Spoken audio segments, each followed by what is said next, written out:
اعوذ باللہ من الشیطان الرجیم بسم اللہ الرحمن الرحیم قد خسر الذین کذبوا بلقاء اللہ. جی کون پڑھے گا آپ میں سے؟ جی میں پڑھتا ہوں. جی شروع کریں راشد صاحب. اعوذ باللہ من الشیطان الرجیم بسم اللہ الرحمن الرحیم. قد خسر الذین، قد تحقیق خسر الذین خسارے میں ڈالا، الذین ان لوگوں نے، کذبوا جنہوں نے جھٹلایا، بلقاء اللہ اللہ کی ملاقات کو، جی حتیٰ یہاں تک کہ اذا جب جاءتہم آگے ان کے پاس الساعہ قیامت، بغتتاً اچانک.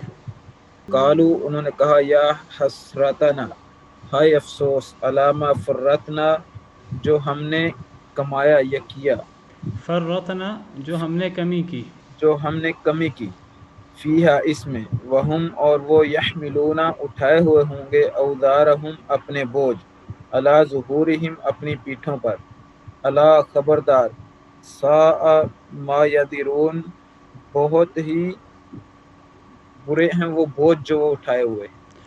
ماشاء اللہ جزاکم اللہ. جی قد خسر الذین کذبوا بلقاء اللہ، تحقیق نقصان اٹھایا ان لوگوں نے، خسارہ اٹھایا ان لوگوں نے جنہوں نے جھٹلایا اللہ کی ملاقات کو. ہم پڑھ چکے ہیں پیچھے کہ اللہ تعالیٰ کی آیات کو جھٹلانا، اللہ تعالیٰ کی آیات سے ثابت ہونے والے عقائد کو جھٹلانا، یہ بہت بڑا جرم ہے، یہ کفر ہے. انسان اللہ کی آیات کو جھٹلائے، اللہ کی آیات سے حاصل ہونے والے عقائد احکامات کو جھٹلائے، ان کا انکار کرے، اللہ تعالیٰ پر جھوٹ باندھنا ہو یا اللہ کی آیات کی تکذیب کرنا ہو، یہ سب سے بڑا جرم ہے، سب سے بڑا ظلم ہے. ومن اظلم ممن افترى على الله كذبا او كذب بآياته، اس سے بڑا ظالم کون ہے جو اللہ پہ جھوٹ باندھے یا اللہ کی آیات کو جھٹلائے. تو اللہ کی آیات کو جھٹلانا، اللہ کی ملاقات کو جھٹلانا جو اللہ کی آیات سے ہی ثابت ہے، یہ اللہ کی آیات سے ثابت ہونے والی عقائد کو، احکامات کو جھٹلانا. جیسے ہم نے پچھلے دنوں ہی کل پڑھا ابو طالب کے بارے میں، قرآن کی آیات سے ثابت ہوتا ہے کہ وہ کفر پہ فوت ہوئے ہیں. صحیح احادیث مبارکہ بخاری مسلم کی، ان سے پتہ لگتا ہے کہ ان کا خاتمہ کفر پر ہوا ہے اور وہ قیامت کے دن اللہ کے عذاب میں ہوں گے. وہ عذاب عام لوگوں کے بالمقابل کم ہوگا، لیکن وہ اللہ کے عذاب میں ہوں گے. تو اب قرآن کریم سے، احادیث، صحیح احادیث مبارکہ سے جو چیزیں ثابت ہوتی ہیں انہیں ماننا، ان کی تصدیق کرنا ضروری ہے. جو انہیں نہ مانے، جو ان کو جھٹلائے، تو وہ گویا کہ اللہ کی آیات کو جھٹلا رہا ہے. اللہ کی آیات کو جھٹلانا، اللہ کی آیات سے ثابت ہونے والے عقائد، ایمانیات، احکام کو جھٹلانا، یہ قرآن کو جھٹلانا ہے. اور قرآن کو جھٹلانا یہ سب سے بڑا ظلم ہے، سب سے بڑا جرم ہے والعیاذ باللہ. اور اس میں فرق نہیں ہے کہ ایک بندہ پورے قرآن کو جھٹلا دے، یا ایک بندہ آدھے قرآن کو جھٹلا دے، یا ایک بندہ قرآن کی ایک سورت کو جھٹلا دے، یا ایک بندہ قرآن کی ایک آیت کو جھٹلا دے. قرآن کی ایک آیت کو جھٹلانا اتنا ہی بڑا جرم ہے جتنا بڑا جرم پورے قرآن کو جھٹلانا ہے. جیسے ایک فرشتے کا انکار تمام فرشتوں کا انکار ہے، اور ایک رسول کا انکار تمام رسولوں کا انکار ہے. قرآن کریم میں جگہ جگہ اللہ تعالیٰ نے فرمایا کذبت قوم نوح المرسلین، کذبت عاد المرسلین، کذبت ثمود المرسلین، کذبت قوم لوط المرسلین.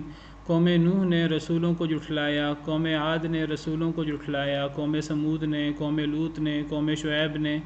مختلف قوموں کا ذکر کرتے ہوئے اللہ فرماتے ہیں انہوں نے رسولوں کو جھٹلایا، سب رسولوں کو. اس پہ مفسرین کرام نے بحث کی کہ انہوں نے سب رسولوں کو تو نہیں جھٹلایا تھا، انہوں نے تو جو جو رسول ان پر آئے تھے انہیں جھٹلایا تھا. تو دیگر مفسرین نے اس کا جواب دیا ہے کہ اس کا جواب مفسرین نے، علماء نے دیا ہے کہ در حقیقت اپنے رسول کو جھٹلانا ہی تمام رسولوں کو جھٹلانا ہے. اب عیسائی وہ تمام رسولوں کو مانتے ہیں، نبی کریم صلی اللہ علیہ وسلم کو نہیں مانتے، تو گویا کہ وہ تمام رسولوں کے منکر ہیں. یہودی سیدنا عیسیٰ، سیدنا محمد صلی اللہ علیہ وسلم، سیدنا عیسیٰ علیہ السلام ان کو جھٹلاتے ہیں، گویا کہ وہ اپنے ہی رسول کو بھی جھٹلا رہے ہیں، کیونکہ ان کے اپنے رسول نے بھی پیش گوئی کی تھی، بشارت دی تھی نبی کریم صلی اللہ علیہ وسلم کی۔ تو بہرحال خسارہ اٹھایا ان لوگوں نے جنہوں نے جھٹلایا اللہ کی ملاقات کو، اس سے بڑا ظلم کوئی نہیں ہے۔ حتی اذا جاءتهم الساعة بغتة، میں پہلے ذکر کر چکا ہوں کہ قیامت پر ایمان لانا یہ در حقیقت انسان کو، جس کو کہتے ہیں بندے کا پتر بنا دیتا ہے۔ جس انسان کو پتہ ہو کہ قیامت ہے اور قیامت آنی ہے، مجھے پیش ہونا ہے وہاں، اور میں اس طرح قیامت کے دن آؤں گا جس طرح انسان پیدا ہوتا ہے دنیا میں اکیلا، قیامت کے دن انسان اکیلا ہوگا، کوئی اس کا حمایتی نہیں ہوگا۔ وَلَقَدْ جِئْتُمُونَا فُرَادَىٰ كَمَا خَلَقْنَاكُمْ أَوَّلَ مَرَّةٍ، تم ہمارے پاس اکیلے اکیلے آؤ گے جس طرح ہم نے تمہیں پہلی دفعہ پیدا کیا۔ اور انسان نے اللہ کے سامنے جواب دہ ہونا ہے، انسان کا حساب ہونا ہے۔ اللہ نے ہر بندے سے 1 to 1 آمنے سامنے اللہ رب العالمین نے اس سے سوال و جواب کرنے ہیں۔ تو انسان جب اللہ رب العالمین کے سامنے کھڑا ہوگا تو پھر اس وقت انسان کی کیا کیفیت ہوگی۔ تو جب انسان ان چیزوں کو یاد رکھتا ہے، ان چیزوں پر ایمان رکھتا ہے، تو پھر انسان اپنی اصلاح کرتا ہے۔ پھر انسان صرف ڈنڈے کے زور پر گناہوں سے اور جرم سے نہیں بچتا، بلکہ انسان اللہ سے ڈرتے ہوئے گناہ سے، جرم سے بچنے کی کوشش کرتا ہے۔ تو آخرت پر ایمان جو ہے وہ ہمیں، اللہ پر ایمان اور آخرت پر ایمان ہمیں بہت سارے گناہوں سے بچا دیتا ہے۔ جب یہ نہ ہو تو پھر آپ سمجھیے اذا لم تستحی فاصنع ما شئت، جب ایک بندے کو حیائی ختم ہو جائے، شرم ہی اتر جائے، نہ اس کو اللہ پر ایمان ہے نہ آخرت پر ایمان ہے، پھر اس سے کچھ بھی آپ اس کے بارے میں تصور کر سکتے ہیں، پھر وہ کچھ بھی کر سکتا ہے، اللہ معاف کرے۔ حتی اذا جاءتهم الساعة بغتة، حتیٰ کہ جب آئے گی ان کے پاس قیامت اچانک، قیامت نے اچانک آنا ہے، یاد رکھیے جو اصل قیامت ہے، جب قیامت قائم ہوگی، جب سورج مغرب سے نکلے گا اور جب سورج بے نور ہو جائے گا اور جب ستارے جھڑ جائیں گے اور جب ہر چیز تباہ و برباد ہو جائے گی، زمین اور پہاڑ ریزہ ریزہ ہو جائیں گے، جو قرآن کریم میں منظر کشی ہوئی ہے، جو اصل قیامت ہے اس نے بھی اچانک آنا ہے۔ یہ نہ سمجھیے کہ قیامت نے کوئی بتا کر آنا ہے، لوگوں کو پتہ ہوگا قیامت آنے والی ہے، لوگ اپنی اصلاح کر لیں گے۔ نبی کریم صلی اللہ علیہ وسلم نے فرمایا کہ قیامت اس طرح اچانک آئے گی کہ لوگ اپنا کاروبار کر رہے ہوں گے، لوگ اپنی روزمرہ زندگی کی مصروفیات میں مگن ہوں گے۔ ایک بندہ جو ہے وہ دودھ دھونے جائے گا، جانور کا دودھ دھو کر واپس نہیں آئے گا، قیامت آ جائے گی۔ دودھ دھونے کے لیے جانا، اس کا مطلب یہ ہے کہ اسے کوئی یہ نہیں ہے کہ قیامت آنے والی ہے، قیامت آنے والی ہو، کوئی جانور کا دودھ دھونے نہیں جاتا۔ ایک بندہ اپنے حوض، تالاب، اس کو ٹھیک کر رہا ہوگا، اس کی لیپا پوتی کر رہا ہوگا، اس کی اصلاح کر رہا ہوگا، قیامت آ جائے گی۔ دو لوگ کپڑا درمیان میں بچھائے ہوئے خرید و فروخت کر رہے ہوں گے کپڑے کی، قیامت آ جائے گی۔ ایک بندہ اپنے منہ کی طرف لقمہ اٹھائے گا، لقمہ منہ کی طرف ابھی پہنچے گا نہیں، قیامت واقع ہو جائے گی، قیامت اچانک آئے گی۔ تو جس طرح بڑی قیامت اچانک آئے گی، اللہ فرماتے ہیں قرآن کریم میں وَلِلَّهِ غَيْبُ السَّمَاوَاتِ وَالْأَرْضِ، آسمان و زمین کا غیب اللہ کے پاس ہے اور کسی کے پاس نہیں ہے۔ وَمَا أَمْرُ السَّاعَةِ إِلَّا كَلَمْحِ الْبَصَرِ أَوْ هُوَ أَقْرَبُ، قیامت کا معاملہ تو پلک جھپکنے کی طرح ہے یا اس سے بھی زیادہ قریب ہے، یعنی جتنی دیر میں ہم پلک جھپکتے ہیں قیامت اس طرح اچانک واقع ہو جائے گی۔ تو یہ نہیں ہوگا کہ قیامت بتا کر آئے گی، پہلے پتہ ہوگا کہ انسان توبہ کر لے قیامت آنے سے پہلے، ایسے نہیں ہوگا۔ یہ تو اس قیامت کی بات ہے جو اصل قیامت ہے، بڑی قیامت ہے، لیکن یہ بات یاد رکھیے کہ ہر انسان کی موت اس کی قیامت ہے۔ من مات قامت قیامتہ، جو بندہ مر جاتا ہے اس کی تو قیامت آ گئی۔ اب وہ جو بڑی قیامت ہے، جو اصل قیامت ہے، وہ تو اس پر نہیں آنی۔ قیامت تو جو اس وقت جب قیامت بدبخت ترین لوگوں پر واقع ہوگی، جب قیامت آئے گی، احادیث مبارکہ سے پتہ لگتا ہے کوئی ایک شخص بھی لا الہ الا اللہ پڑھنے والا، اللہ کہنے والا نہیں ہوگا، اللہ کا نام لیوا کوئی بھی نہیں ہوگا۔ ایسے بدبخت لوگوں پر قیامت آئے گی جو سر عام زنا اور فحاشی اور اللہ رب العالمین کے ساتھ بغاوت کرتے ہوں گے، ایسے لوگوں پر قیامت آئے گی۔ تو یہ قیامت سب لوگوں پر نہیں آنی، یہ صرف ان لوگوں پر آنی ہے جو اس وقت موجود ہوں گے، اس وقت تک زندہ ہوں گے۔ لیکن سیدنا آدم علیہ السلام سے لے کر قیامت سے پہلے جو لوگ ہیں ان سب کی بھی تو ایک قیامت ہے نا. وہ کیا ہے؟ وہ ان کی موت ہے. تو جب ان کے پاس قیامت آئے گی اچانک موت کی صورت میں یا بڑی قیامت کی صورت میں، تو وہ کیا کہیں گے؟ افسوس کا اظہار کریں گے. قالوا یا حسرتنا، وہ کہیں گے ہائے ہماری حسرت، علی ما فرطنا فیہا، اوپر اس کے جو ہم نے کمی کی، فیہا اس کے بارے میں. فرط یفرط تفریط، یہ جو را پہ شد ہے تو یہ تفریط. ایک لفظ افراط ہوتا ہے، آپ نے اردو میں سن رکھا ہے، ایک لفظ تفریط ہوتا ہے. افراط اور تفریط کہتے ہیں افراط تفریط سے بچنا چاہیے. افراط کا مطلب زیادتی ہوتا ہے اور تفریط کا مطلب کمی ہوتا ہے، ایک دوسرے کے متضاد ہیں یہ الفاظ. تو فرطنا یہ تفریط سے ہے، کمی سے. افراط زر انفلیشن جو ہو جاتی ہے، تفریط زر یہ اس کے الٹ ہے. تو فرطنا تفریط سے ہے، کمی کرنے سے. تو جب قیامت آ جائے گی، موت آ جائے گی، تو کیا کہیں گے لوگ کہیں گے ہائے ہماری حسرت، ہائے ہمیں ہائے افسوس ہمیں، اوپر اس کے جو ہم نے کمی کی، فیہا اس میں، یعنی قیامت کے بارے میں، موت کے بارے میں جو ہم نے کمی کی کہ ہم نے اس سے پہلے قیامت آنے سے پہلے موت آنے سے پہلے ہم ایمان نہیں لائے، ہم نے اللہ اور اللہ کے رسول کی باتیں نہیں مانی، ہم نے نیک عمل نہیں کیا، ہم نے صدقہ نہیں کیا، ہم نے وہ کام نہیں کیا جس سے ہم اپنے رب کو راضی کر سکتے. جو ہم کمی کر چکے ہیں اس بارے میں، اس پر وہ حسرت کا اظہار کریں گے. وَهُمْ يَحْمِلُونَ أَوْزَارَهُمْ عَلَى ظُهُورِهِمْ، اور وہ اٹھائے ہوئے ہوں گے اپنے بوجھ. یحملون حمل سے ہے، حمل کا مطلب اٹھانا. اوزارہم وزر کی جمع اوزار، وزر بوجھ کو کہتے ہیں. تو اپنے بوجھ سے مراد یہاں گناہوں کا بوجھ ہے. وہ اپنے گناہوں کا بوجھ اٹھائے ہوئے ہوں گے علی ظہورہم، اپنی پشتوں پر. قیامت کا دن ان کا وزن ہوگا، قیامت کے دن گناہوں کا بھی وزن ہوگا. جتنا بڑا گناہ ہوگا اس کا وزن اتنا زیادہ ہوگا، اور وہ انسان کو اپنے بوجھ پر، اپنی پشت پر لادنا ہوگا. اور جو نیکیاں ہوں گی ان کا بھی وزن ہوگا. بعض ایسی نیکیاں جن کو ہم بڑا ہلکا سمجھتے ہیں، وہ قیامت کے دن بہت وزنی ہوں گی، بہت وزنی ہوں گی. لا الہ الا اللہ، اللہ لفظ جلالہ. صحیح احادیث مبارکہ سے پتہ لگتا ہے کہ کسی نے خلوص دل سے یہ لا الہ الا اللہ پڑھا ہوگا تو یہ کلمہ ایک پلڑے میں ہوگا اور دوسرے پلڑے میں زمین و آسمان رکھ دیے جائیں تو لا الہ الا اللہ والا پلڑا جو ہے وہ جھک جائے گا. ایک کارڈ ہوگا، اس کارڈ پہ اللہ لکھا ہوگا، اس کو ایک پلڑے میں رکھا جائے گا، دوسرے پلڑے میں دنیا جہاں کی ہر چیز رکھ دی جائے، وہ اللہ والا کارڈ جو ہے بطاقہ وہ جھک جائے گا اپنے بوجھ کی وجہ سے. والوزن یومئذ الحق، قیامت کے دن وزن برحق ہے. وہ وزن ہے، وہ ہمیں نیک اعمال کا، برے اعمال کا وزن نظر آئے یا نہ آئے، ہم محسوس کریں یا نہ کریں، قیامت کے دن یہ وزن برحق ہے. اور یہ وزن ہونا ہے، کیسے ہونا ہے ہمیں سمجھ آئے یا نہ آئے. آج دیکھیے ہم ہارڈ ڈسک کے اندر ہم کہتے ہیں جی یہ ہارڈ ڈسک، اس کی کیپیسٹی اور اس کا یہ اتنے میگا بائٹس کی ہے، اتنے گیگا بائٹس کی ہے، اتنے ٹیرا بائٹس کی ہے، اور یہ یو ایس بی. اب یہ بھی ایک معیار ہے.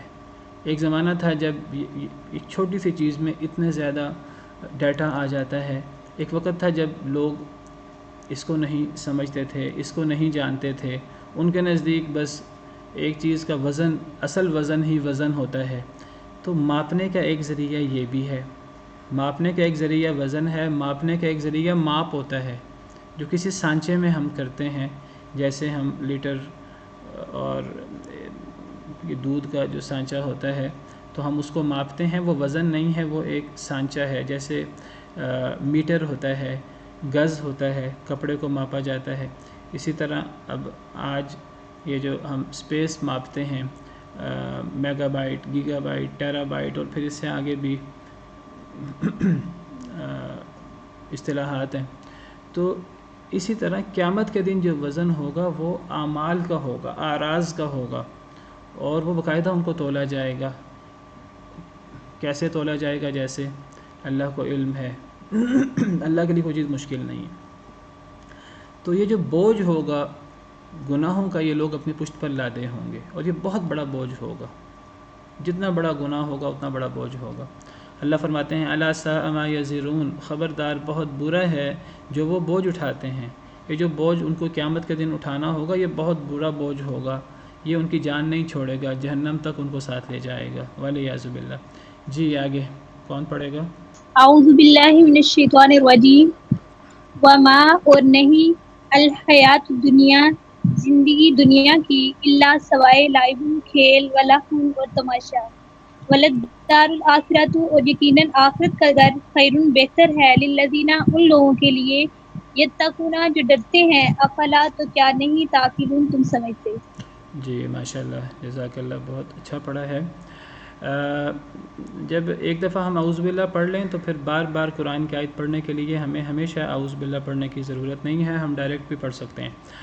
وَمَا الْحَيَاةُ الدُّنْيَا إِلَّا لَعِبٌ وَلَهْوٌ، اور نہیں ہے دنیا کی زندگی، ماں کا مطلب جو بھی ہوتا ہے، کیا بھی ہوتا ہے، نہیں بھی ہوتا ہے، اور جب اللہ سے پہلے آئے تب تو اس کا مطلب متعین ہو جاتا ہے نہیں، من آئے اللہ سے پہلے، ماں آئے اللہ سے پہلے نہیں مطلب ہوتا ہے۔ اور نہیں ہے دنیا کی زندگی مگر کھیل اور تماشا۔ دنیا کی زندگی کھیل اور تماشا ہے۔ کھیل تماشے کا کیا مطلب ہے؟ یعنی اس کا مطلب ہے کہ دنیا کے عیش و عشرت کو انسان توجہ نہ دے، وقتی فائدے کو انسان توجہ نہ دے۔ یہ کوئی معیار نہیں ہے کہ ایک انسان کے پاس دنیا کی کتنی نعمتیں ہیں، ایک انسان کے پاس سونا چاندی ہو، ہیرے جواہرات ہوں، بہت زیادہ مال و متاع ہو دنیا کے اندر، یہ اس شخص کی اللہ کے نظروں میں محبوب ہونے کی دلیل نہیں ہے۔ اور ایک شخص دنیا میں بدحال ہے، دنیاوی طور پر وہ غریب ہے، مسکین ہے، تو یہ اس کی اللہ کے ہاں مبغوض ہونے کی دلیل نہیں ہے۔ یہ اللہ کی طرف سے آزمائش ہے۔ اللہ جسے چاہے نعمتیں دے دے دنیا کی، اور جسے چاہے اللہ آزمائشوں میں مبتلا کر دے۔ اللہ یبسط الرزق لمن یشاء ویقدر، اللہ جس پر چاہے رزق فراخ کر دے، جس کے لیے چاہے رزق تنگ کر دے۔ تو کبھی دھوکہ نہیں کھانا چاہیے دنیا کی نعمتوں سے۔ اس معنی میں دنیا کو کھیل تماشا سمجھیے، جیسے ڈرامہ ہوتا ہے، فلم ہوتی ہے، کھیل تماشا ہے۔ ایک عام زندگی کے اندر غریب شخص ممکن ہے وہاں بادشاہ کا کردار ادا کر رہا ہو، اور ممکن ہے کہ ایک شخص عام زندگی کے اندر مالدار ہو لیکن وہ کسی ڈرامے، کسی فلم کے اندر وہ کسی غریب شخص کا کردار ادا کر رہا ہو۔ جس طرح ڈرامے کے اندر جو ہمیں نظر آ رہا ہوتا ہے وہ حقیقت نہیں ہوتا، وہ ایک عارضی اور وقتی چیز نظر آ رہی ہوتی ہے، اصل حقیقت وہ نہیں ہوتی۔ اسی طرح دنیا کے اندر اگر ہمیں کوئی شخص جو ہے وہ نعمتوں میں نظر آ رہا ہے، جس طرح فرعون تھا، جس طرح نمرود تھا، اللہ تعالیٰ اپنے نام ماننے والوں پر عذاب بھی اتارتے ہیں دنیا کے اندر، اور اللہ تعالیٰ اپنے نام ماننے والوں پر آزمائش کے لیے نعمتیں بھی اتار دیتے ہیں، اور وہ نعمتیں ظاہری طور پر وہ نعمتیں ہوتی ہیں لیکن در حقیقت ان کے لیے وہ ہلاکت کا سامان ہوتا ہے۔ اللہ فرماتے ہیں وَلَا تَمُدَّنَّ عَيْنَيْكَ إِلَىٰ مَا مَتَّعْنَا بِهِ أَزْوَاجًا مِّنْهُمْ زَهْرَةَ الْحَيَاةِ الدُّنْيَا لِنَفْتِنَهُمْ فِيهِ، کہ اے نبی صلی اللہ علیہ وسلم، یہ جو ہم نے ان کافروں کو دنیا کی زیب و زینت، دنیا کی رونقیں دے رکھی ہیں، مراد اس سے دنیا کے اسباب اور مال و دولت ہے، تو آپ اس کی طرف نظر لمبی نہ کریں، آپ اس کی طرف للچا کر نہ دیکھیں۔ یہ ہم نے انہیں کیوں دی ہیں دنیا کی نعمتیں؟ لِنَفْتِنَهُمْ فِيهِ، تاکہ ہم انہیں آزمائش میں مبتلا کر دیں ان کی وجہ سے۔ وَرِزْقُ رَبِّكَ خَيْرٌ وَأَبْقَىٰ، اللہ کا رزق جو اللہ کے پاس ہے قیامت کے دن وہ زیادہ بہتر ہے اور باقی رہنے والا ہے۔ تو دنیا کی نعمتیں یہ کھیل اور تماشا ہیں، ان کو ایک انسان اس کو یہ نہ سمجھے کہ اللہ مجھ سے بہت راضی ہے، اللہ نے مجھے نعمتیں دے رکھی ہیں۔ ایک اس آیت میں تو اللہ نے اسے فتنہ کہا ہے، دوسری آیت میں تو اللہ نے اسے عذاب قرار دی ہے۔ منافقین کے حوالے سے سورہ توبہ کی آیت ہے، میں آپ کے سامنے بلکہ آیت کھول بھی دیتا ہوں۔ سورہ توبہ آیت نمبر 55 اور 85 دونوں میں یہ موضوع ہے۔ اللہ فرماتے ہیں فَلَا تُعْجِبْكَ أَمْوَالُهُمْ وَلَا أَوْلَادُهُمْ، اے نبی صلی اللہ علیہ وسلم، ان منافقین کے مال اور ان کی اولادیں آپ کو تعجب میں نہ ڈالیں۔ بڑا مال ہے ان کے پاس، بڑی اولادیں ہیں، بڑی نعمتیں ہیں اللہ کی ظاہراً۔ انما یرید اللہ لیعذبہم بہا فی الحیات الدنیا، اللہ تو چاہتے ہیں کہ عذاب دیں انہیں ان نعمتوں کی وجہ سے دنیا کی زندگی میں، یعنی یہ مال اور اولادیں ان کے لیے عذاب ہوتی ہیں دنیا میں۔ کیسے؟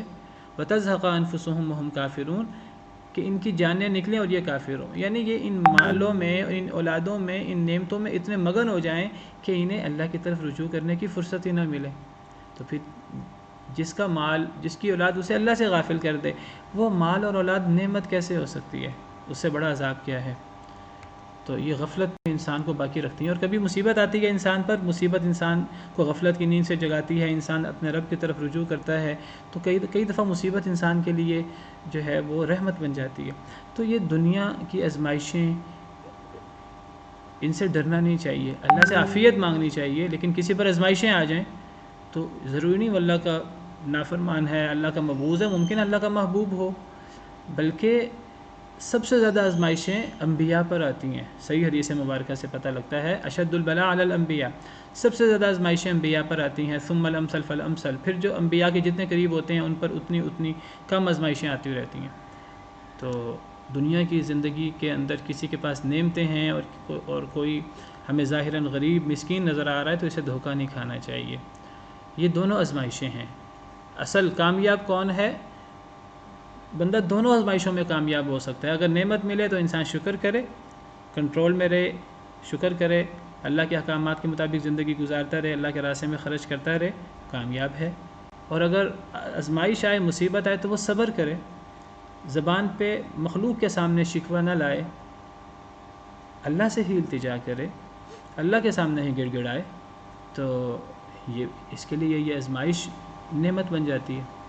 تو فرمایا کہ یہ دنیا کی زندگی کھیل اور تماشا ہے۔ وَلَلدَّارُ الْآخِرَةُ خَيْرٌ لِّلَّذِينَ يَتَّقُونَ، آخرت کا گھر زیادہ بہتر ہے ان لوگوں کے لیے جو ڈرتے ہیں۔ ڈرنے والوں کے لیے، اللہ سے ڈرنے والوں کے لیے، ایمان والوں کے لیے ہمیشہ آخرت کا گھر دنیا سے بہتر ہوتا ہے۔ دنیا کے اندر ان کے لیے آزمائشیں ہوں گی، اور ظاہراً وہ آزمائشوں میں نظر آ رہے ہوں گے، اس کا بھی اجر پائیں گے، کوئی نعمتیں ہوں گی، اگر دنیا کے اندر نعمتیں بھی ہوں گی، سیدنا سلیمان علیہ السلام جیسی نعمتیں بھی کسی کو دنیا میں ملیں اور وہ نیک بندہ ہو، اللہ سے ڈرنے والا ہو، اس کے لیے بھی آخرت دنیا سے بہتر ہے۔ سیدنا سلیمان علیہ السلام کو اللہ تعالیٰ نے وہ نعمتیں دیں دنیا کی جو اللہ نے دنیا میں کسی کو نہیں دی۔ حضرت سلیمان علیہ السلام نے دعا کی تھی اللہ تعالیٰ سے، رب ہب لی ملک لا ینبغی لأحد من بعدی، اے اللہ مجھے ایسی بادشاہت دے جو آپ نے میرے بعد کسی کو نہ دی ہو۔ تو اللہ اتنی نعمتیں دینے کے باوجود بھی اگر کوئی متقی شخص ہے اس کے لیے آخرت میں اس سے زیادہ نعمتیں، اور اگر کسی کو دنیا کے اندر بڑی غربت، بڑی مسکینی ہو اور وہ اللہ سے ڈرنے والا ہے، ایمان رکھنے والا ہے، اس کے لیے آخرت بہتر ہے۔ اللہ نے فرمایا نبی صلی اللہ علیہ وسلم کو تسلی دیتے ہوئے وَلَلْآخِرَةُ خَيْرٌ لَكَ مِنَ الْأُولَىٰ، آپ کے لیے آخرت اولا یعنی دنیا سے بہتر ہے ہر حال میں۔ صرف آخرت دنیا سے بہتر نہیں ہوتی بلکہ ہر آنے والا لمحہ دنیا کے اندر وہ پچھلے لمحے سے، بعد والی زندگی پچھلی زندگی سے بہتر ہوتی ہے۔ آخر کار دنیا میں بھی اللہ غلبہ دیتے ہیں ایمان والوں کو۔ افلا تعقلون، کیا پس تم عقل نہیں کرتے؟ تمہیں عقل کرنا چاہیے، تو دنیا کے پیچھے نہ لگو۔ جو دنیا کے پیچھے لگتا ہے تو وہ صرف دنیا کا ہو رہتا ہے، وہ صرف عبد الدنیا عبد الدینار بن جاتا ہے۔ اصل آخرت کے پیچھے لگو اور آخرت کے لیے عمل کرو، اور جو بندہ اپنی تمام فکر اور اپنی تمام توجہ کا مرکز آخرت کو بنا لیتا ہے تو یاد رکھیے دنیا میں اس کے مصائب اور اس کی مشکلات کی ذمہ داری اللہ اٹھا لیتے ہیں، حدیث مبارکہ کا مفہوم ہے۔ اور جو بندہ اپنی ساری توجہ دنیا اور دنیا کی نعمتیں حاصل کرنے پر لگا دیتا ہے، اللہ اسے دنیا کے اندر ایسا پھنساتے ہیں الجھی ڈور کی طرح، وہ دنیا کی مشغولیات سے پھر نکل نہیں سکتے۔ تو انسان کی توجہ، مسلمان کی توجہ آخرت میں ہونی چاہیے، اور یاد رکھیے کہ جس کی آخرت بہتر ہوگی اس کی دنیا زیادہ اچھی نہیں ہوگی، اور جس کی دنیا زیادہ اچھی ہوگی اس کی آخرت اچھی نہیں ہوگی۔ دونوں چیزیں بہت اچھی نہیں ہو سکتی۔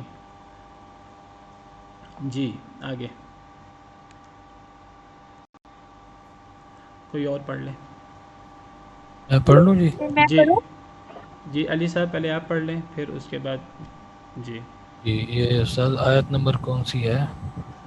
آپ کو یہ آیت نمبر 33 ہے اور آپ کی توجہ ہونی چاہیے۔ جی جی یہ قد نعلم، یقیناً ہم جانتے ہیں، انہو بے شک وہ، لا یحزن کا ضرور غم میں ڈالتی، الذی وہ بات جو یقولون آپ کو وہ لوگ لا کہتے یحزنو ہیں، کا مطلب آپ کو، جی آپ کو، یعنی لا یحزن کا ضرور غم میں ڈالتی آپ کو، الذی وہ جو یقولون یہ لوگ کہتے ہیں، فإنا بے شک وہ لوگ یعنی کہ لا یکذبون کا نہیں جھٹلاتے وہ لوگ آپ کو، جی ولیکن اور لیکن الظالمین یہ سب ظالم بی آیات اللہ، اللہ تعالیٰ کی آیات کے کو اللہ تعالیٰ کی آیات کا یجحدون انکار کر رہے ہیں۔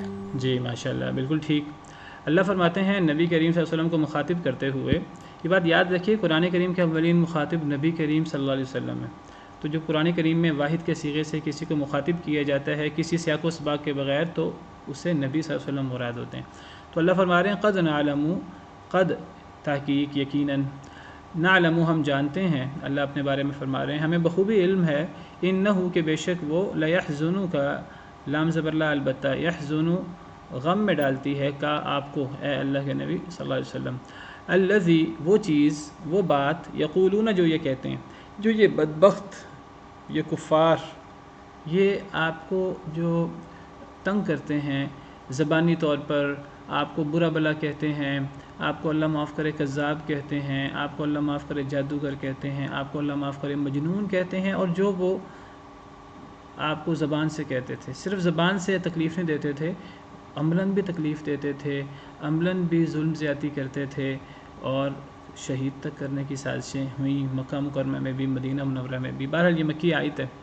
تو اللہ تعالیٰ تسلی دے رہے ہیں نبی صلی اللہ علیہ وسلم کو کہ اے نبی صلی اللہ علیہ وسلم، یہ جو آپ کے ساتھ یہ کر رہے ہیں، یہ جو غم کی باتیں آپ کے بارے میں یہ کرتے ہیں، یہ نہ سمجھیے کہ ہمیں پتہ نہیں ہے، ہمیں ایک ایک بات کا پتہ ہے، ہم ایک ایک بات کا جائزہ لے رہے ہیں، ہم آپ کی مدد کریں گے، ہم ان سے بدلہ لیں گے ان کا، تو آپ غم نہ کریں، آپ صبر کریں۔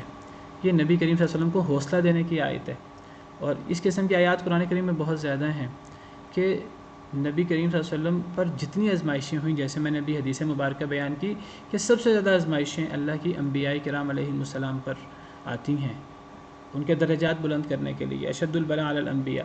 جتنی آزمائشیں نبی کریم صلی اللہ علیہ وسلم کی ہوئیں اتنی کسی اور کی نہیں ہوئیں، تو نبی کریم صلی اللہ علیہ وسلم پریشان ہو جاتے تھے کئی مرتبہ، لیکن اللہ کی طرف سے جب اس قسم کی آیات اترتی تو آپ کو بڑا حوصلہ ملتا تھا، بڑی تسلی ملتی تھی، آپ کے دل پہ بوجھ ہوتا تھا کہ میری نیت کتنی صاف ہے، میں کتنی محنت کر رہا ہوں، میں ان کی خیر خواہی کر رہا ہوں، لیکن یہ مجھے برا سمجھتے ہیں، یہ مجھے غلط سمجھتے ہیں، یہ میرے بارے میں الٹی سیدھی باتیں کرتے ہیں۔ تو اللہ تعالیٰ پھر آپ کو ڈھارس پہنچاتے ہیں، اللہ آپ کو تسلی دے رہے ہیں کہ اے نبی صلی اللہ علیہ وسلم، ہم بخوبی جانتے ہیں یہ جو کہتے ہیں آپ کو باتیں آپ کو تکلیف دیتی ہیں، آپ کو غم میں ڈالتی ہیں۔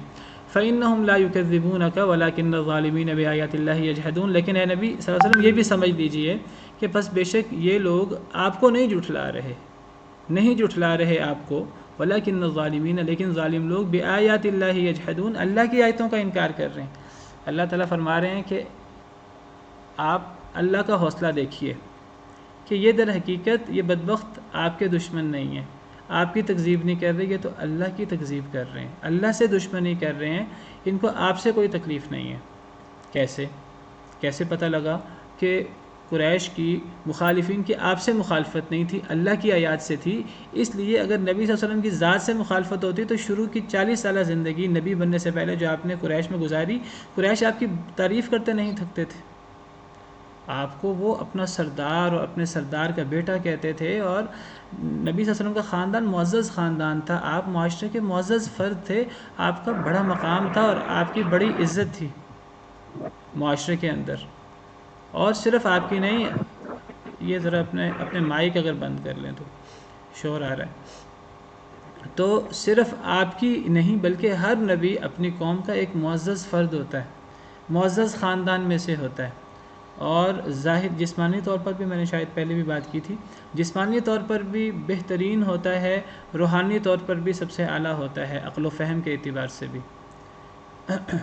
تو نبی کریم صلی اللہ علیہ وسلم قریش کے ہاں بڑے معزز تھے، اور عبد المطلب کا خاندان اور بنو ہاشم کا خاندان، یہ قریش کا ایک معزز خاندان تھا، ان کے پاس خانہ کعبہ کی رکھوالی تھی، اور یہ خانہ کعبہ میں جو حاجی آتے تھے ان حاجیوں کی خدمت کرتے تھے، اور ان کا بڑا مقام تھا، نبی صلی اللہ علیہ وسلم کو بڑی عزت دیتے تھے، بلکہ آپ کو وہ واقعہ یاد ہو کہ جب نبی صلی اللہ علیہ وسلم کے نبی بننے سے 5 سال پہلے تقریباً خانہ کعبہ سیلاب آیا اور خانہ کعبہ ڈوب گیا، اور پھر گرا کر انہوں نے دوبارہ تعمیر کیا اپنے حلال کے پیسوں سے، پھر جھگڑا ہو گیا کہ یہ حجر اسود دوبارہ کون رکھے گا، بہت بڑی سعادت ہے، اور عرب لوگ لڑنے بڑھنے والے لوگ تھے، تو اب اس پر تلواریں نکل آئیں، تو پھر وہ کہنے لگے، کسی نے کہا کہ تم کیوں لڑتے ہو، تمہاری لڑائی ختم نہیں ہوگی، تم نیک کام کر رہے ہو، اس طرح کرو کہ کسی سے فیصلہ کروا لو، کل جو سب سے پہلے آئے تو اس سے فیصلہ کروا لینا۔ تو دیکھا کہ نبی صلی اللہ علیہ وسلم جو ہیں وہ تشریف لا رہے ہیں اگلے دن، تو کہنے لگے یہ ہمارا سردار ہے، ہمارے سردار کا بیٹا ہے،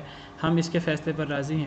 تو نبی صلی اللہ علیہ وسلم کی بڑی عزت کرتے تھے، نبی بننے سے پہلے آپ کو الصادق الامین کہتے تھے، لیکن آپ دیکھیے کہ مخالفت کب شروع ہوئی؟ جیسے ہی نبی صلی اللہ علیہ وسلم نے اللہ کی باتیں کرنا شروع کی، جیسے ہی حق کی دعوت شروع کی، تو کفار کا نبی صلی اللہ علیہ وسلم کی ذات سے کوئی ٹکراؤ نہیں تھا، نبی صلی اللہ علیہ وسلم کی ذات سے انہیں کوئی پرخاش نہیں تھی، انہیں اصل میں تکلیف تھی اس حق کی جو آپ کی زبان اقدس سے نکلتا تھا، ان اللہ کی آیات سے تکلیف تھی جو نبی صلی اللہ علیہ وسلم انہیں اللہ کی آیات سناتے تھے کہ یہ بت غلط ہیں، ان بتوں کی عبادت نہیں ہونی چاہیے، یہ شرک ہے، اس شرک کا رد ہونا چاہیے، ایک اللہ وحدہ لا شریک کی عبادت ہونی چاہیے، قولوا لا الہ الا اللہ تفلحوا تملک العرب والعجم، تم لا الہ الا اللہ کہہ دو، عرب و عجم کے مالک بن جاؤ گے، تم کامیاب ہو جاؤ گے۔ انہیں نبی صلی اللہ علیہ وسلم سے چڑ نہیں تھی، لا الہ الا اللہ سے چڑ تھی، جو اللہ کی دعوت تھی، جو اللہ کی آیات سے نبی صلی اللہ علیہ وسلم دعوت دیتے تھے۔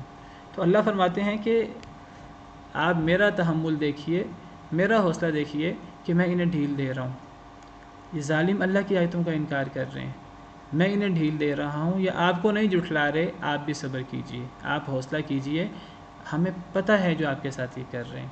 ان آیات سے نبی صلی اللہ علیہ وسلم کو کتنا حوصلہ ملتا ہوگا، کتنی ڈھارس ملتی ہوگی، انسان سمجھ سکتا ہے جب اللہ کی طرف سے اس قسم کی تسلی ملے۔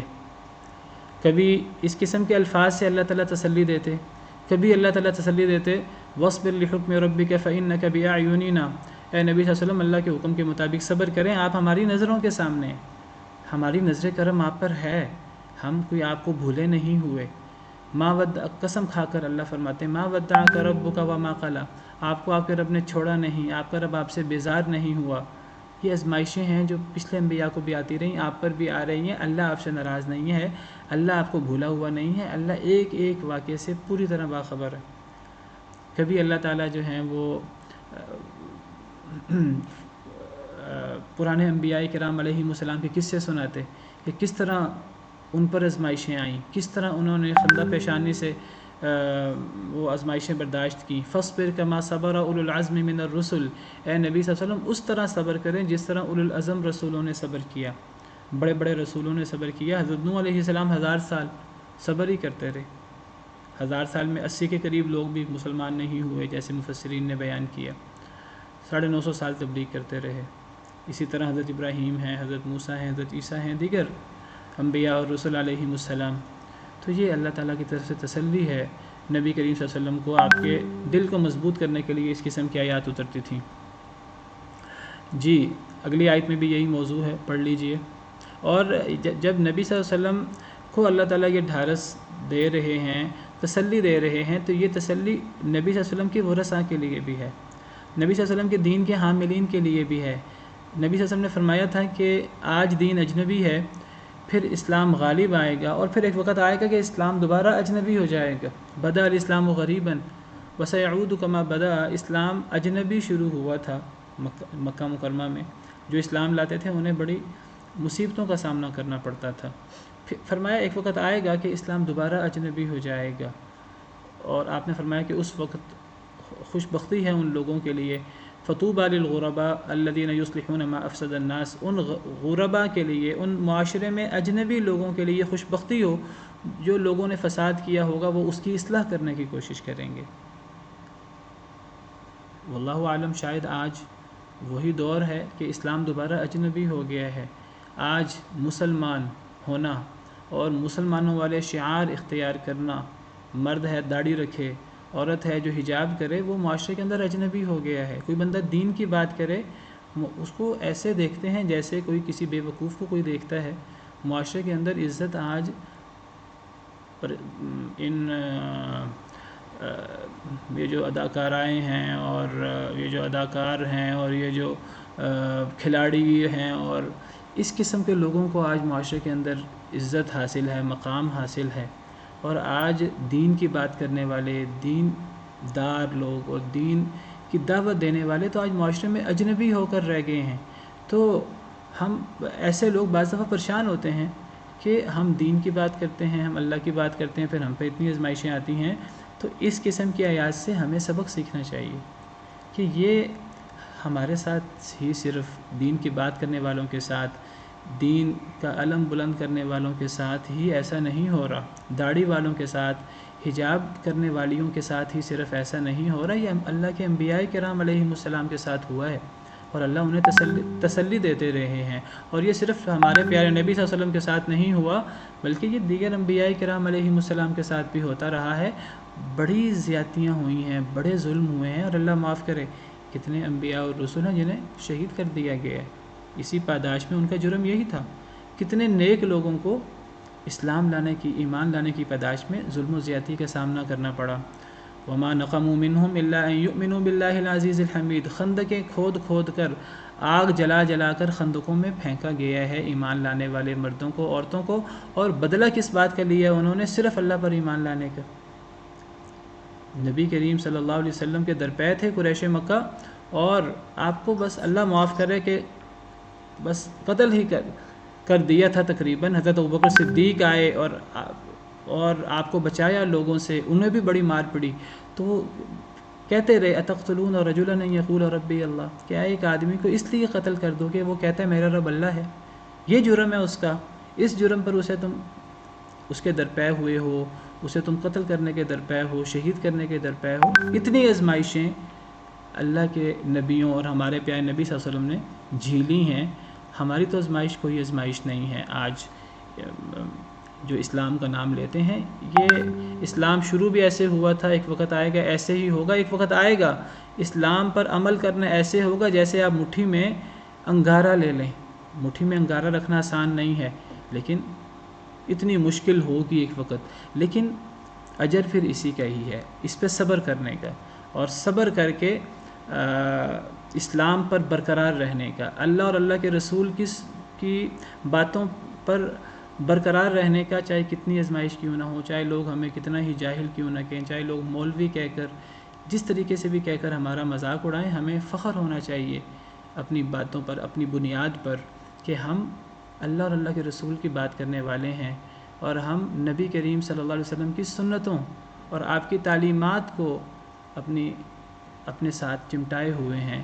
اور یہ ہمارے لیے کوئی کسی قسم کی شرم کی بات نہیں ہے، یہ ہمارے لیے بہت بڑا اعزاز ہے.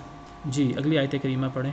وَلَقَدْ اور بلا شبہ یقیناً کذبت جھٹلائے گئے رسول من قبل کا پہلے آپ سے، فصبروا تو انہوں نے صبر کیا، علی اوپر، ما اس کے جو کذبوا وہ جھٹلائے گئے، وَأُوذُوا اور وہ ایذا دیے گئے، حتیٰ یہاں تک کہ اتاہم آئی ان کے پاس نصرنا مدد ہماری، ولا اور رہی مبدلہ کوئی بدلنے والا لکلمات اللہ اللہ تعالیٰ کی باتوں کو. وَلَقَدْ اور بلا شبہ یقیناً جاءک آ چکی ہے آپ کے پاس من نبائی کچھ خبریں المرسلین رسولوں کی. جی ماشاء اللہ، بہت اچھا. وَلَقَدْ كُذِبَتْ. آئندہ ذرا دھیان کیجئے، میں چاہتا ہوں کہ کلاس میں کافی سارے لوگ ہیں تو ہر ایک کو پڑھنے کا موقع ملے. تو کوشش کریں کہ جو لوگ پڑھ لیتے ہیں، بعض دفعہ کلاس کے اندر پہلے تو 1-2 لوگوں کو موقع ملتا رہا ہے، آج 3-4 لوگ پڑھ رہے ہیں. کوشش کریں کہ زیادہ موقع ان لوگوں کو دیا جائے جنہوں نے اب تک کلاس میں پارٹیسپیشن نہیں کی، اب تک حصہ نہیں لیا. تو آج بھی، اب تو ویسے وقت ختم ہو رہا ہے بلکہ ہو ہی گیا ہے، اور آئندہ کلاس میں بھی جب میں کہوں آپ میں سے کوئی پڑھے تو کوشش کریں کہ نیا سے نیا بندہ پڑھے. میں اس لیے میرے پاس آپ کی لسٹ ہوتی ہے، میں کسی کو نامینیٹ کروں تو وہ اس کی پوری تیاری نہ ہو، تو میں چاہتا ہوں کہ وہ پڑھے جو پڑھ کر آیا ہے اور اسے شرمندگی نہ ہو. اور ویسے آپ سب کی کوشش یہ ہونی چاہیے کہ آپ سب پڑھ کے آئیں. میں آپ کے ساتھ شیئر کر چکا ہوں احسن البیان اور پارے، جس سے آپ جو ہے وہ پہلے پڑھ کے آئیں ان چیزوں کو. تو میری خواہش یہ ہے، میرا دل یہ ہے کہ نئے سے نئے لوگ ہمارے ساتھ کلاس میں پارٹیسپیشن کریں. بہرحال وَلَقَدْ كُذِّبَتْ رُسُلٌ مِّن قَبْلِكَ، البتہ تحقیق جھٹلایا گیا رسولوں کو آپ سے پہلے بھی. اے نبی صلی اللہ علیہ وسلم، یہ آپ کے ساتھ اکیلے نہیں ہو رہا، پہلے بھی ایسے ہوتا رہا اور پہلے بھی رسولوں کو جھٹلایا گیا ہے. فَصَبَرُوا عَلَى مَا كُذِّبُوا، تو انہوں نے صبر کیا تھا اوپر اس کے جو انہیں جھٹلایا گیا. پچھلے رسولوں نے بھی صبر کیا تھا، اے نبی صلی اللہ علیہ وسلم آپ بھی صبر کیجئے، اور نبی صلی اللہ علیہ وسلم نے جب صبر کیا اور ہمارے لیے اسوہ حسنہ چھوڑا تو نبی صلی اللہ علیہ وسلم کے ورثاء کو اور مسلمانوں کو بھی صبر کرنا ہے خندہ پیشانی کے ساتھ۔ وَأُوذُوا، اور وہ اذیت دیے گئے، انہیں ایذا دی گئی کفار کی طرف سے، نام ماننے والوں کی طرف سے، حتی اتاہم نصرنا، حتیٰ کہ آ گئی ان کے پاس ہماری مدد۔ اللہ نے فرمایا کہ ایک وقت آتا ہے کہ بڑی اذیت ملتی ہے اور لوگ جھٹلاتے ہیں، لوگ اذیتیں دیتے ہیں، لیکن ایک بات یاد رکھیں کہ نتیجہ کیا ہوتا ہے؟ نتیجہ ہوتا ہے اللہ کی مدد آتی ہے۔ اللہ کے ہاں دیر ہے اندھیر نہیں ہے، جو بندہ خلوص دل سے لگا رہے تو پھر اللہ کی طرف سے مدد آتی ہے۔ والعاقبۃ للمتقین، انجام متقین کے ساتھ ہے، آخر کار اللہ کی مدد آتی ہے۔ آپ پرانے انبیاء کرام علیہم السلام کے قصے پڑھ لیں، وقت نہیں ہے، میں کسی وقت انشاءاللہ پہلے ایک دو دفعہ میں نے بیان کیا آپ کے سامنے اللہ کے وعدے کہ اللہ کے نبی اور ایمان والے غالب آئیں گے، اور اللہ پر مومنین کی مدد کرنا اللہ نے اپنے اوپر لازم کیا ہوا ہے۔ یہ مدد آنے میں کچھ دیر ہو جاتی ہے آزمائش کے لیے، اللہ اصل میں کھرے کھوٹے کو الگ کر رہے ہوتے ہیں، اللہ نے درجات بلند کرنے ہوتے ہیں۔ یہ جو آزمائش ہوتی ہے، یہ آزمائش اصل میں انسان کو بلند کرنے کے لیے، انسان کا مقام بلند کرنے کے لیے، جنت کے اعلیٰ مقام کے لیے انسان کو آزمائش آتی ہے، آخر کار اللہ کی مدد ہوتی ہے۔ وَكَانَ حَقًّا عَلَيْنَا نَصْرُ الْمُؤْمِنِينَ۔ اللہ فرماتے ہیں پرانے انبیاء کرام علیہم السلام کو جھٹلایا گیا، ہر طرح کی ایذا دی گئی، لیکن ہماری پھر مدد آئی۔ وَلَا مُبَدِّلَ لِكَلِمَاتِ اللَّهِ، نہیں کوئی بدلنے والا اللہ کے کلمات کو۔ کیا مطلب؟ اللہ کے کلمات کو کوئی بدلنے والا نہیں ہے، اللہ کے فیصلوں کو کوئی بدلنے والا نہیں ہے، اور اللہ کے فیصلے اور اللہ کے وعدے کیا ہیں؟ اللہ کے فیصلے اور اللہ کے وعدے یہ ہیں کہ اللہ کی مدد آ کر رہے گی۔ جاء الحق وزهق الباطل ان الباطل كان زهوقا، حق آ گیا باطل چلا گیا، باطل کا کام ہی جانا ہے، یہ اللہ کا وعدہ ہے، باطل ٹھہر نہیں سکتا حق کے سامنے، یاد رکھیے۔ هو الذي ارسل رسوله بالهدى ودين الحق ليظهره على الدين كله، اللہ نے اپنے رسول کو ہدایت اور دین حق کے ساتھ بھیجا تاکہ وہ اس دین حق کو تمام ادیان پر غالب کر دے۔ اللہ نے دین اسلام کو بھیجا ہی غالب ہونے کے لیے ہے، دین اسلام مغلوب ہو ہی نہیں سکتا۔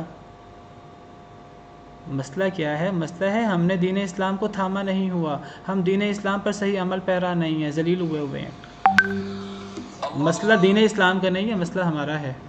اللہ کا وعدہ ہے، اللہ کے کلمات ہیں کہ نیک لوگوں کی مدد ہوگی، تو جب نیک لوگوں کی مدد ہوگی اللہ کے اس وعدے کو کوئی بدل نہیں سکتا، کیونکہ اللہ کا فیصلہ ہے، اللہ کا فیصلہ اٹل ہوتا ہے، کمی ہماری ہے۔ تو ہم اگر اسلام کے ساتھ جڑ جائیں گے، قرآن کو حرز جان بنا لیں گے، ہم غالب آئیں گے۔ وَلَقَدْ جَاءَكَ مِن نَبَإِ الْمُرْسَلِينَ، اور البتہ تحقیق آ چکی ہے آپ کے پاس، من نبأ المرسلین، خبریں رسولوں کی، رسولوں کی خبریں آ چکی ہیں، آپ پڑھ چکے ہیں۔ آخر کار غلبہ کس کو ہوا؟ رسولوں کو ہوا۔